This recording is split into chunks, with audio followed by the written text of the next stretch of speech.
ఓం గం గణపతియే నమ. ఓం నమ శివాయ. ఓం శ్రీమాత్రే నమ. సర్వమంగళ మాంగళ్యే శివే సర్వార్థ సాధికే శరణ్యే త్రయంబకే దేవి నారాయణ నమస్తే. అందరికీ నమస్కారం. అందరికీ నూతన సంవత్సర శుభాకాంక్షలు, ఆంగ్ల నూతన సంవత్సర శుభాకాంక్షలు ప్రేక్షకులందరికీ.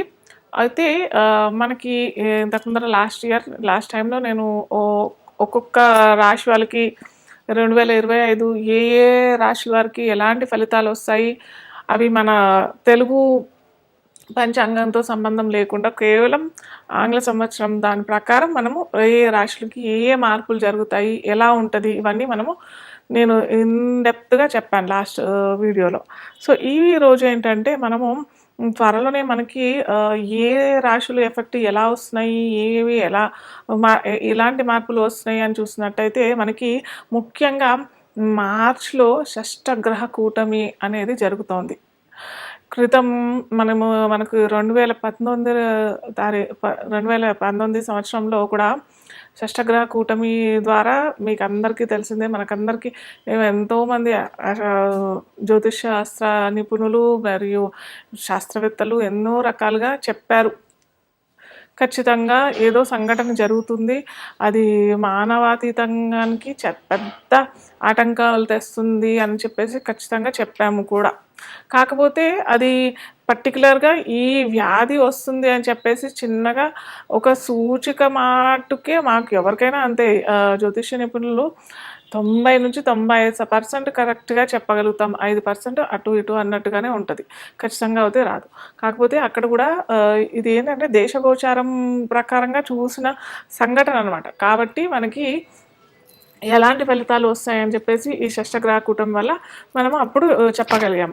అందరూ జ్యోతిష నిపుణులు చెప్పారు, ఖచ్చితంగా చెప్పారు, ఫలానా తారీఖు ఈ పంచగ్రహ షష్టగ్రహ కూటమి వస్తుంది, దానివల్ల ఏ రాశులు ఇబ్బంది పడతారు కూడా ఖచ్చితంగా చెప్పారు. కాకపోతే అక్కడ ఏమైందంటే గురుబలం పోయింది. అక్కడ బృహస్పతి ఒక్కసారి ఒకే సంవత్సరంలో మూడు రాశులు అటు ధనురాశి, వృశ్చిక రాశి, మకర రాశి, ఈ 3 రాశులు ఎఫెక్ట్ అయ్యాయి. ఒకే సంవత్సరంలో 3 రాశుల్లో బృహస్పతి లేదా శని భగవానుడు, అంటే బృహస్పతి అంటే గురు కనుక మారినట్టయితే ఒక ప్రళయం జరిగే అవకాశాలు చాలా ఉంటాయి. కానీ ఇక్కడ మనకి షష్టగ్రహ కూటమిలో కూడా పెద్దగా మార్పులు అవుతాయి.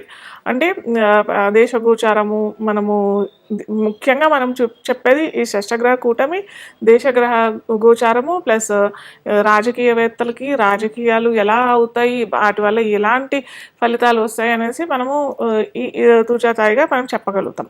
కాకపోతే ఇది పర్సనల్గా మనం చూసినట్టయితే ఒక్కో రాశి, మళ్ళీ నేను చెప్తున్నాను ప్రతిసారి నేను ఈ వీడియో తీసినప్పుడల్లా, పర్సనల్గా మీ వ్యక్తిత్వ జాతకంలో మీ జాతకాల్లో ఏ దశ అంతర్దశలు నడుస్తున్నాయి, మీ లగ్నం ఏంటి ఖచ్చితంగా తెలుసుకొని ఆ దశ అంతర్దశలు ఈ గోచార ఫలితాలు ఎలా వస్తాయి అని చూసుకున్నట్టయితే మనకు అప్పుడు కరెక్ట్గా ఫలితాలు వస్తాయి. అలా కాకుండా కేవలం ఇప్పుడు చెప్పిన గోచారమే ఈ రాశులకి ఎఫెక్ట్ అవుతుందని అంటే అది కాదు. దాంట్లో ఓన్లీ 50 నుంచి 60% లేదా ఒక్కోసారి 50% రిజల్ట్స్ కూడా రావు, మనకి ఫలితాలు అంతగానం రావు. మనం ఖచ్చితంగా మన నక్షత్రం ఏంటి, మన రాశి ఏంటి, మన లగ్నం ఏంటి, దశాంతర్దశలు ఏమి నడుస్తున్నాయి, లగ్నాధిపతి ఎంత బలంగా ఉన్నాడు, ఇవన్నీ మనం ఖచ్చితంగా మన జాతక చక్రంలో తెలుసుకోవాల్సిన విషయాలు. దాని ద్వారా ఈ గోచారం ఏంటంటే ఒక 20 to 30% రిజల్ట్స్ వస్తాయి. అంతేగాని గోచారంలో ఇవన్నీ మార్పులు జరిగిపోతున్నాయి, మాకేమో జరిగిపోతుంది, అందరికీ ఏమోనో అయిపోతుంది, అద్భుతాలు అయిపోతాయి, లేదా ఏమీ అవ్వవు, లేదా ఈ పలానా రాశి వాళ్ళు ఇలా అయిపోతారు అన్నట్టు అలా ఏమీ జరగదు. కాకపోతే మనకి తూచాతాయిగా మనకి ఏ రాశిలో ఈ గ్రహాలు కలయిక నడుస్తుంది. యాక్చువల్గా గ్రహ కూటమి అంటేనే, షష్టగ్రహం అంటే 6 గ్రహాలు కూటమి అంటే కలుసుకొని ఆ రాశిలో అది కూడా 2 రోజులే జరుగుతుంది సంఘటన. ఎందుకంటే ప్రతి 2.5 రోజులకి చంద్రుడు మారిపోతాడు. చంద్రుడు ఒక రాశి నుంచి ఇంకో రాశికి మారిపోతాడు. కాబట్టి మనకి ఇక్కడ చంద్రుడిని కలుపుకుంటే రవి ఇక్కడ ఉంటాడు, శని భగవానుడు వచ్చేస్తాడు 30వ తారీఖుకి, మార్చ్ 2025 మనకి 30వ తారీఖు ఈ సంఘటన జరుగుతోంది. అయితే అది కూడా 2 రోజులే జరుగుతుంది. అప్పుడు రవి శని భగవానుడు వచ్చేస్తాడు, బుధుడు వచ్చేస్తాడు, శుక్రుడు ఉంటాడు అక్కడే, రాహు కూడా అక్కడే ఉంటాడు. ఈ గ్రహాలు బుధుడు కూడా అక్కడే ఉంటాడు కాబట్టి ఈ గ్రహాలన్నీ ఉంటాయి కాబట్టి మనము ఆ 2 రోజులు మనము షష్టగ్రహ కూటమిగా మనం తీసుకుంటాము. ఆ రాశి అంటే మీన రాశిలో పడుతుంది కాబట్టి మీన రాశి వాళ్ళకి ఎలా ఉంటుంది, అలాగే మిగతా రాశులందరికీ కూడా ఎలా ఉంటాయి మనం చూస్తాము ఇప్పుడు తుచతాయిగా. అయితే ఇంకొకటి ఏంటంటే ఇక్కడ తెలుసుకోవాల్సింది చాలా ముఖ్యమైన విషయం ఏంటంటే ఈ ఒక ఆర్క్ లాగా వచ్చేస్తుందనమాట. అంటే మనకి 2 రోజులు షష్టగ్రహ కూటమి ఉంటది. తర్వాత 2.5 రోజుల తర్వాత చంద్రుడు వచ్చేస్తాడు. తర్వాత 15 రోజులకి రవి మారిపోతాడు. మళ్ళీ బుధుడు వెళ్ళిపోతాడు. రాహు మనకి కుంభరాశిలోకి వస్తాడు. ఇలా అన్నీ ఒక్కొక్క గ్రహాలు వెళ్ళిపోతుంటాయి. శుక్రుడు వెళ్ళిపోతాడు, బుధుడు వెళ్ళిపోతాడు. ఇవన్నీ వెళ్ళిపోతుంటాయి కాబట్టి ఆ పంచగ్రహ కూటమి అనేది కూడా మెల్లిమెల్లిగా వీడిపోతుంది. కాకపోతే ఇక్కడ ఈ పంచగ్రహ కూటమి అనేది కూడా 10-15 రోజులు మనకి అదే 7 లగ్నాలకి మటుకు కాలసర్ప దోషం వస్తుంది. అదే చాలా మటుకు అందరూ చెప్పేది ఏంటంటే కాలసర్ప దోషం అనేది కాలసర్ప యోగమా అని చెప్పబడుతుంది.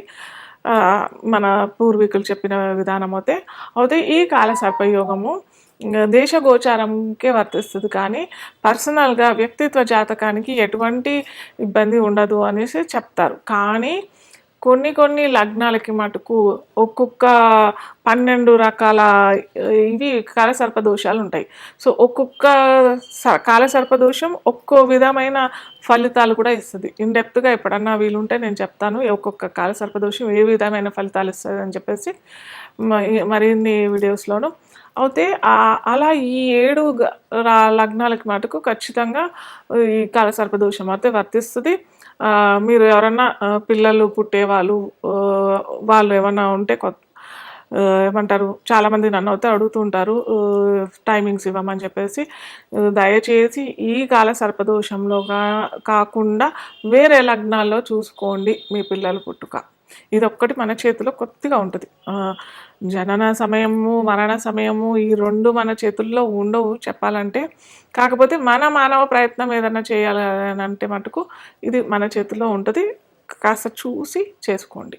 వృశ్చిక లగ్నం, వృశ్చిక రాశి అంటే లగ్నం తెలియని వారికి రాశి అని అనుకున్నట్టయితే కుజుడు మనకి లగ్నాధిపతి అవుతాడు. ఇక్కడ కుజుడు మనం ఇంతకుముందు మేష లగ్నం వారికి చెప్పాం కదా, నీచపడిపోయాడు. అలాగే అక్కడ ఈ వృశ్చిక లగ్నానికి ఏంటంటే బాధకాధిపతి కూడా కర్కటక రాశి అవుతుంది. బాధక రాశిలో పడిపోయాడు, అలాగే నీచల పడ్డాడు కాబట్టి. అలాగే పంచమంలో షష్టగ్రహ కూటమి జరుగుతుంది. మీన రాశి పంచమం అవుతుంది. సో ఇక్కడ 6 గ్రహాలు ఖచ్చితంగా ఉన్నాయి కాబట్టి మీ సంతానానికి ఏదైనా ఇబ్బంది కలగటం, మంత్రం చేసుకునే వారికి, మంత్ర సాధన చేసుకునే వారికి ఇది అనువైన సమయం కాదు. ఏదైనా కొత్తగా సాధించాలి, కొత్తగా ఏమైనా నేర్చుకోవాలి అని అనుకునే వారికి అంత మంచి సమయం అయితే కాదు.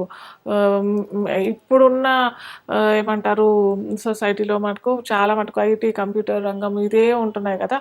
సో ఇలాంటి వారికి కూడా అంత అనువైన సమయం కాదు. కొత్తగా ఏదైనా ట్రై చేయాలి, కొత్తగా ఏదైనా మేము ప్రయత్నం చేయాలి, కొత్తగా ఏదైనా రీసెర్చ్ చేయాలి, ఇన్వెంట్ చేయాలి అని అనుకునే వారికి కూడా ఇది సరి అయిన సమయం కాదు. ఎందుకంటే మనకి అక్కడ లగ్నాధిపతి నీచపడిపోయాడు, పంచమంలో 6 గ్రహాలు ఉన్నాయి కాబట్టి అంత మంచిది కాదు. కాకపోతే ఇక్కడ మనకి ఈ వృశ్చిక లగ్నం వారికి ఒకే ఒక్క ధైర్యం ఏంటంటే గురువు సేఫ్గా ఉన్నాడు. అక్కడ గురువు వృషభంలో ఉన్నాడు, అక్కడ నుంచి మన లగ్నాన్ని చూస్తున్నాడు కాబట్టి కొద్దిగా సేఫ్. అంటే అనుకోని సంఘటనలు జరగకుండా ఉండడము, లేదా అనారోగ్యానికి, లేదా ఇంకేదైనా పెద్ద పెద్ద అవాంతరాలు, ఖర్చులు ఇలాంటివన్నీ రాకుండా ఉండటానికి అటు ఉద్యోగ రంగంలో వాళ్ళకైనా కానీ, వ్యాపార రంగంలో వాళ్ళకైనా కానీ, ముఖ్యంగా వ్యవసాయ రంగంలో ఉన్న వారికి కూడా ఎటువంటి ఇబ్బంది అయితే ఉండదు.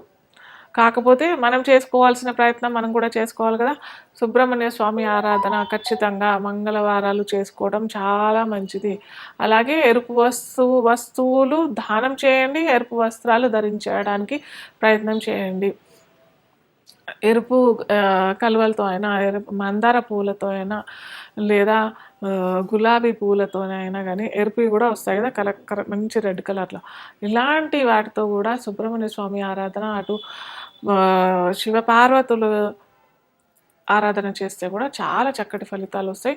ముఖ్యంగా అనారోగ్యానికి గురి కాకుండా ఉండటానికి లేదా సడెన్‌గా ఏదన్నా యాక్సిడెంట్స్ లేదా ఇబ్బందులు ఇన్సిడెంట్స్ జరగకుండా ఉండడానికి చాలా మంచి ఫలితాలు మనకి వృశ్చిక లగ్నం వారికి వస్తాయన్నమాట.